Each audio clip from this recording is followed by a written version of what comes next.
Script, Spring 2019. Introduction, David Wilson Self, DW to some, but Daddy to me and my sisters. He was born in 1919 in a small town in northern Alabama. His daddy was a Methodist preacher with 9 kids, mostly boys.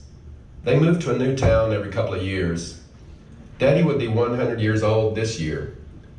We spent a lot of time driving in cars and playing golf. He passed away when he was 66 and I was 31. Writing about our life together opens up spaces in the relationship, kind of like wormholes, connecting certain moments on the timeline. These are a few of those moments. Opening 1, Phoenix City, Alabama, circa 1959. I'm 5, Daddy is 40. He started the car and then remembered something in the house. Don't touch anything. He left the car idling in park. As soon as he was out of sight, I scoot over and play driver. Next thing I see is Daddy chasing the car as it's backing away from the house. Bam! Hits a tree across the street. Everything stops. Daddy rushes up to the car, looking in all the windows for me. Somehow, I'm all the way back in the station wagon. Our eyes lock. I knew he would be mad, but I didn't expect him to be as scared as I was. A couple of years later, after swimming at a neighbor's pool, Daddy lets me sit in his lap and drive the dusty lane back to the highway. He works the pedals, and I steer. Opening 2. Daddy is superintendent of schools and a graduate student at Columbia University Teachers College. In 1963, we spend the summer in New York City. It's the second time we drive up there. The first time I got the measles and had to stay in the hotel room the whole time, listening to the Beatles on the radio. When Daddy goes to New York by himself, he always brings back a special toy car just for me. Our favorites are Lincoln Continentals. Daddy also liked to preach. On Sundays, he drives all over Alabama to be a guest preacher. I often go with him. Usually I hate church sermons, but Daddy's are different. My favorite is Jesus being his personal Savior. He says, every day I look in the mirror and say, Jesus is my personal Savior. My daddy was a preacher. My daddy was a preacher. My granddaddy was a preacher. My granddaddy was a preacher too. My great-granddaddy was a My preacher. great-granddaddy was a preacher. My daddy loved Jesus. I love my daddy. I love my daddy loving Jesus. I love my daddy loving Jesus. I love Jesus loving my daddy loving me. Jesus loving my daddy I loving want to me. be like my daddy loving Jesus loving daddy. Loving Jesus. I want to be daddy. I want to be daddy. Later in the 60s, Daddy starts making ice cream and buying different flavors to mix in. Every night, he offers it to anybody that wants a scoop or 2 or 3. Or 4. Who wants some scream? Who wants some Me, scream? me. Daddy, I want some scream, Daddy. Please, Daddy, can I have some scream? Scream. Opening 3, drive-by cruise control. New York City, 1969. The last weekend in June. My parents and I just moved from Tuscaloosa, Alabama to Evanston, Illinois, because Daddy stops being a college professor and goes to work for the Methodist. I'm 15 years old and let my hair grow so I can part it in the middle like John Lennon. We are in Manhattan to chaperone my sister and her friends. I'm wearing my blue and white striped bell-bottoms and feeling super cool while I'm off by myself window shopping on Lexington Avenue. I notice one guy after another pretending to be nonchalant, but obviously checking me out. I kind of know what's going on. I don't do anything to encourage it, but I definitely notice. I notice. I don't encourage. I don't.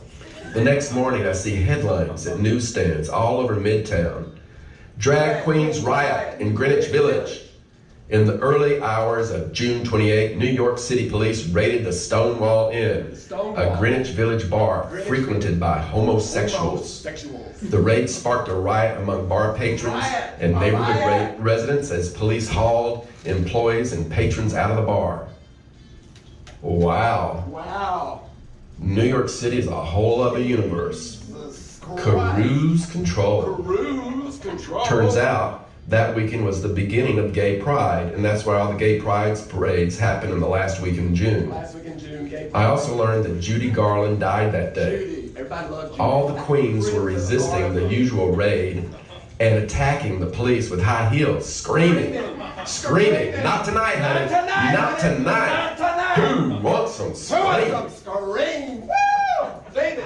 Opening 4. Yeah, It's fun to stay at the YMCA.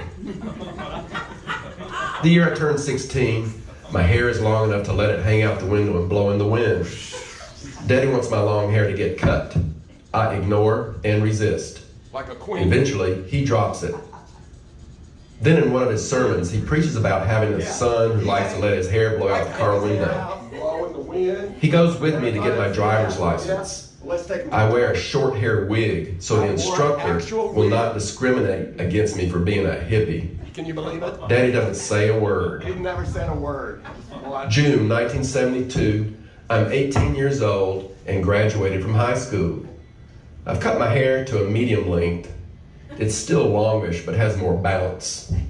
I'm with Daddy in Manhattan. We stay in separate rooms at the YMCA on Upper East Side. Each day I explore while Daddy attends a church-related Always conference. at those church conferences. I visit the Merce Cunningham Dance Studio, check out art galleries and museums. I watch the unfinished World Trade Center going up. Going up, going up, going On up. the elevator leaving the Y to go to dinner, Daddy asks me about my day. How was your day, buddy? I look at him and say, well, some guy asked me to come up to his He room. asked me to go up to his room. Daddy looks at me with a big grin on his face and says, you know, there are probably a lot of homosexuals that would be interested in you. Oh, really? I think. I think. Well, he's definitely got my number, for sure. That's for sure. Who wants some scream? I want some scream, Daddy. It took me a few years before I officially came out to the whole family. Some people were concerned that it might destroy Daddy. Naturally, it was on a car trip when I told him I was gay. Naturally. Daddy just shrugged and said, well, I had an uncle who was homosexual. He shot himself. Huh? Huh? SCREAM. Scream. Scream. Opening 5. Opening 5. Breaker, breaker. Breaker, breaker. Jack Johns appears in dreams. Fun, play, love. The end. Breakdown, break up, break out. June 1978. Daddy's in Manhattan for a conference, and he's visiting me for the first time since I moved there a couple of years earlier. We're sitting in my apartment on 13th Street right off 5th Avenue. It's a very nice place. I pay the maintenance fee, but I don't own it. It was designated Jimbo's place by the owners. 2 men older than me.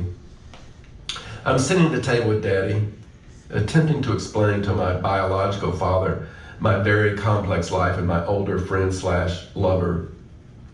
Daddy sits listening with one leg crossed over the other. His lower leg and foot are bouncing. He smiles and nudges me with his foot. Are you having fun? Having fun? Are you in love? You in love? I guess so. I guess. I'm having fun when I make him laugh, and I love that. Right, I love that part. I am in love, and I like playing in the closet. I just don't like living there. Over and out, good Over buddy. and out. Scream, scream, No Daddy closet scream. for me. Opening 6. Fall 1985. I'm in Alabama, recovering from a rough year. Another breakup, breakdown, breakout. Driving my sister's car back to Tuscaloosa from Macon, Georgia. I'm going down a hill passing a truck when suddenly the tire tread comes off and wraps around the axle. The steering freezes up. I lose control of the car, flipping and rolling down into a deep ravine. Gripping the steering wheel like crazy and literally seeing a lifetime of memories flashing through my mind. I'm pretty sure I'm going to die. Several sideways rollovers downhill, and then everything stops. I'm hanging upside down, still strapped in by the seatbelt and shoulder thing. The windshield has blown out and the passenger seat is mashed down. There are thick kudzu vines surrounding me. Must have cushioned the impact. I'm still alive. I carefully crawl out of the car and move slowly toward the top of the hill, seeing several witnesses. Somebody said, man, we thought you were gone. Can't believe you're coming out of that. Nobody can live through that. I looked back at the car, almost undetectable from the road. That could have been the end. It was a possibility that AIDS could have got me, but I wasn't ready for this car calmer in the kudzu. After a long wait, a state trooper picks me up and drives me to Centerville, Alabama, dropping me at a car dealership. I guess he knew the people and they knew Daddy, and so I wait. Everybody knew Daddy in Alabama. When Daddy finally walks in the door, we look at each other. I'm so happy to see him. He's clearly happy to see me, alive. I just wanted to hug him so much, but just can't in front of those good old Alabama boys. Guess I'm not as out as I thought. A few days after the crash, I visited an alternative doctor in Birmingham. He has some strange techniques. He told me, your soul connection is very weak right now and your magnetic poles have reversed. Huh? When Daddy heard about this, he said, your poles got reversed? You better watch out, because you might start liking girls. Scream. We give each other a big hug. We eat ice cream and celebrate being alive with our poles aligned. January 1986, I'm back in New York. Mama calls. She's crying and can hardly say anything. Are you okay? No, I'm not. Your daddy just had a heart attack and dropped dead. My heart stops. No breath. What? What happened? What happened? He and Mama were at a cabin in Tennessee with a bunch of friends hanging out, eating, playing cards, and playing golf. Everything seemed fine. Daddy says, gotta meet a man about some things, goes into the bathroom and never comes out.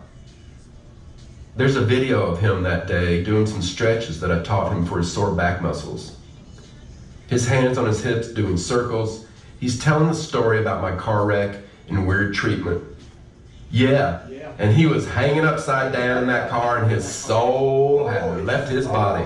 A couple hours later, Daddy meets Jesus. I love Jesus, loving my dad. That night in a dream, Daddy is standing nearby waiting while I'm in the shower. He hands me a towel and he says, hang in there, sport. Yeah, like they say. He handed in the towel. Scream, scream. Who wants some scream? Daddy? I want some scream, Daddy. Epilogue. Daddy called me sport when I was really young, maybe hoping I would live into the name. We shot hoops in the backyard and spent a whole lot of time going to football and basketball games. All that was okay, but playing golf, driving the balls, and walking the long fairways while Daddy told stories and listened to my problems helped me get a perspective on most everything.